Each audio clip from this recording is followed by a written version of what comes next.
The power of thought. How one dream changed everything. Two people.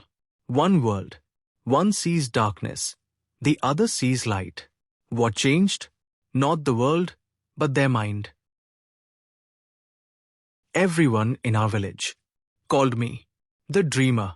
Wake up, they would say. Dreams don't fill empty stomachs. But I didn't listen. My name is Arjun. I grew up in a dusty town where dreams were small and fear was big. My father worked in the fields. My mother cooked, prayed, and worried about tomorrow. I used to sit under the neem tree with a torn notebook and write stories about cities, stars, and success, things far beyond our horizon. My best friend Ravi would often shake his head and laugh. You and I live in the same world, Arjun. But you see gold where I see mud. How? I didn't know how to explain it. I just believed in something I couldn't yet see. One day, I scribbled a line in my diary.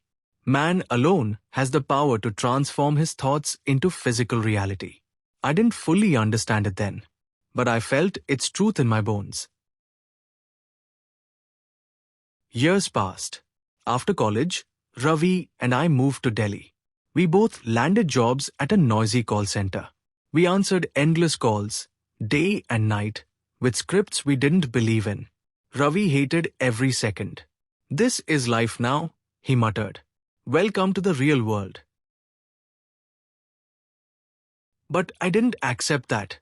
I stayed quiet, saved every rupee, and spent sleepless nights watching videos about startups, mindset, branding, and storytelling.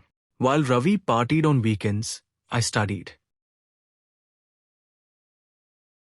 Then one day, while walking through a crowded market, I noticed something most people ignored. A local vendor selling handmade bamboo crafts. Beautiful, unique, eco-friendly. But his stall was dusty, and nobody stopped to look. That night, something clicked. What if I built a brand around rural Indian crafts? What if I used storytelling to bring them to the world? I pitched the idea to Ravi. He laughed. Arjun, you think like you're in heaven. But we're in hell, my friend. This world doesn't run on dreams. It runs on reality. I smiled. Two different minds. The same world is a hell and a heaven. Ravi chose safety. I chose risk. I quit my job the next week. I started with nothing, just an Instagram page and one artisan I met through a friend. My rented room became my warehouse. I borrowed public Wi-Fi from a tea stall and watched YouTube videos on photography and marketing. I learned as I failed.